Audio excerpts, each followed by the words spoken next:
안녕하세요. 알파입니다. 구독과 좋아요, 알림 설정 정중히 부탁드리면서 오늘 영상 시작하겠습니다.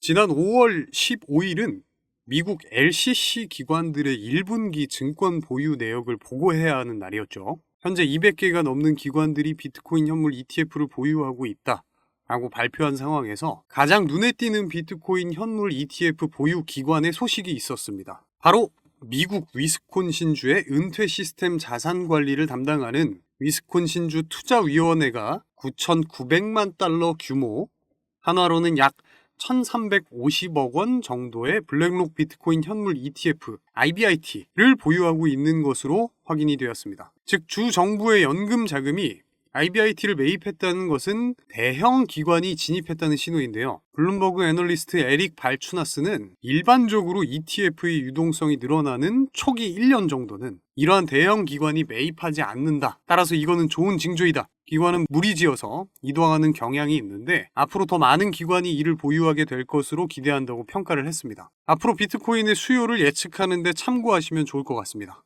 현재 비트코인이 지루한 횡보세를 보이고 있습니다. 최근 분위기는 어제 예정되어 있었던 파월의 인터뷰보다 미국 4월 CPI 수치를 예의주시하고 있는 상황이었고요. 실제로 파월의 인터뷰 역시 우리의 기대에서 크게 벗어나지는 않았습니다. 정리해서 말씀드리면 인플레이션이 작년처럼 둔화하겠지만 작년만큼 자신감이 있지는 않고 다음 금리 결정이 금리 인하라고 생각하지는 않는다. 생각보다 현 금리가 오래 유지될 수도 있다. 그렇지만 고용시장은 조금씩 식고 있다는 신호가 있다라는 발언을 파월이 했습니다. 다만 통산적으로 생산자 물가지수는 한두 달 소비자 물가지수에 선행되는데 그 말은 한두 달 뒤에 소비자 물가지수에 영향을 미친다는 이야기입니다. 그런데 그 생산자 물가지수가 0.5%, 예측치 0.3% 상회하면서 실질적으로는 투자 시장에 긍정적인 영향을 주진 못했습니다.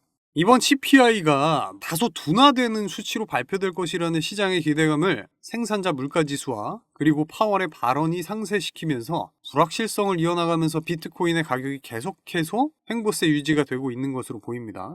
비트코인 옵션 시장 데이터에 이번 CPI 발표가 예상치보다 하회 혹은 상회하더라도 변동폭이 플러스 마이너스 2% 미만에 불과할 것이라는 전망과 함께 암호화폐 마켓 데이터 분석 플랫폼 인투더블록이 비트코인이 반복적으로 저항을 받는 이유가 350만 개 주소가 현재 구간부터 6만 5천 달러 사이 가격대에서 매수했으며 현재 손실 중이기 때문이다. 이들 주소는 손익분기점에 도달하자마자 비트코인을 매도하려 한다. 시장이 상승으로 돌아서려면 저항선인 6만 5천 달러를 돌파해야 할 것이라고 분석하고 있습니다.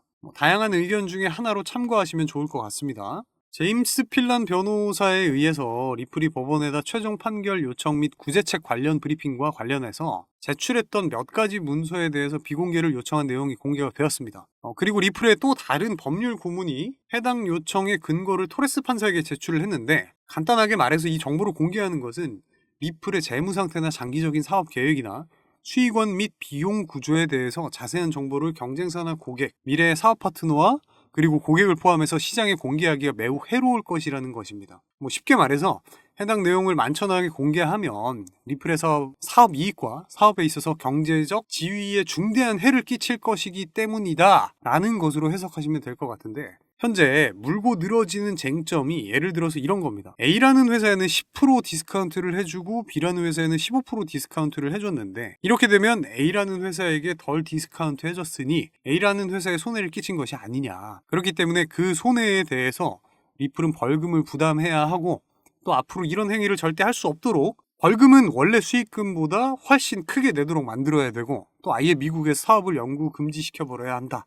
이런 논리라는 거죠. 근데 디스카운트는 개념이 사실은 기업마다 다를 수밖에 없다라고 저는 생각을 해요. 이것은 사업 주체의 간격 전략이라고도 생각이 되는데 일반적으로 시장에서 보면 가령 A라는 기업이 판촉물을 100개 샀을 때와 B라는 기업이 판촉물을 200개 샀을 때 디스카운트 되는 범위가 다를 뿐더러 또 어떤 기관에 그 제품을 사느냐에 따라서도 그 디스카운트 범위가 달라집니다. 또 중요하게도 A라는 기업과 B라는 기업의 협상 능력에 따라서도 디스카운트 범위가 달라지는데요. 그렇다고 해서 내용을 세세하게 이야기하진 않습니다.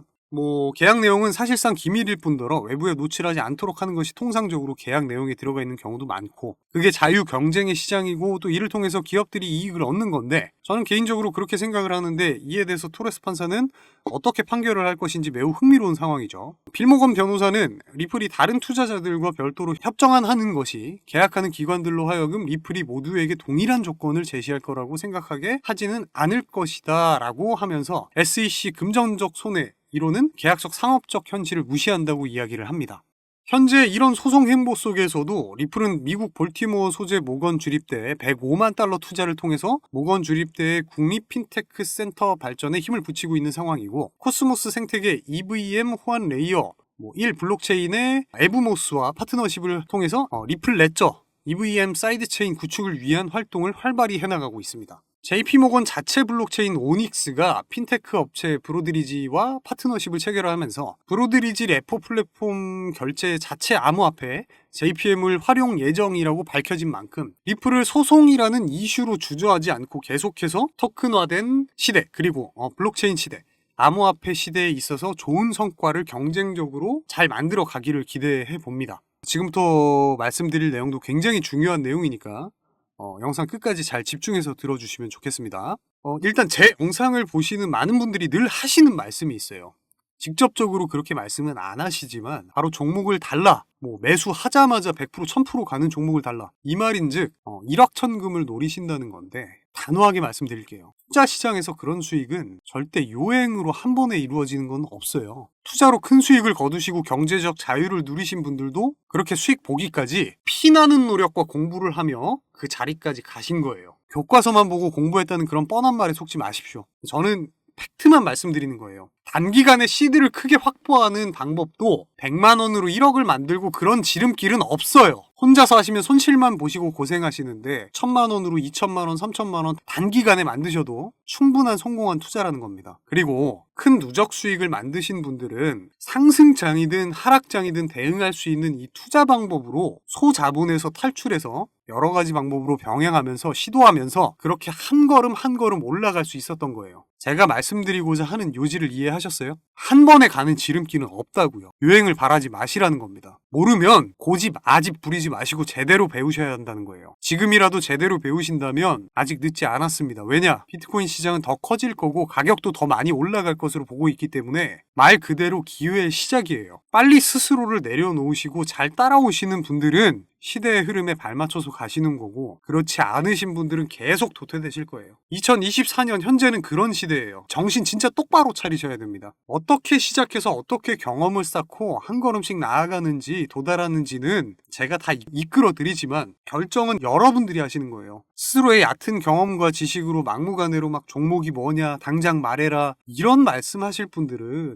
그냥 투자하지 마세요. 그냥 정중하게 문의조차도 거절하겠습니다. 대신에 제대로 가실 분들, 정도의 길을 걸으실 분들은 저 알파가 책임지고 이끌어 드리겠습니다. 단 한 가지만 하시면 돼요. 지금 화면에 보이시는 번호 010-4351-1702, 010-4351-1702 졸업이라고 문자 보내주시면 제가 직접 연락드릴게요. 선착순으로 한 분 한 분 다 말씀 나누겠습니다. 비용 요구 이런 부분 없어요. 편하게 그냥 소통한다고 생각하시고 그냥 대화 나누신다고 생각하시면 되겠고요. 개인 투자자분들의 고충, 고민 진짜 저도 누구보다 잘 알고 있어요. 그러니까 그냥 편하게 연락주세요. 끝으로 제 채널 많이 커가고 있는데 구독, 좋아요 꼭 좀 부탁드릴게요. 제 채널은 공감을 기반으로 가는 채널이니까 최대한 많은 분들과 소통을 가장 1순위로 생각하고 있습니다. 단 한 분이라도 제 영상 보시고 도움이 되시기를 진짜 정말 진심으로 바라고 있습니다. 오늘도 지금까지 시청해주셔서 감사드리고요. 문자 남기신 분들 다시 한번 순차적으로 연락 드릴 테니까 문자 많이 남겨주시고요. 다음 영상에서 찾아뵙겠습니다.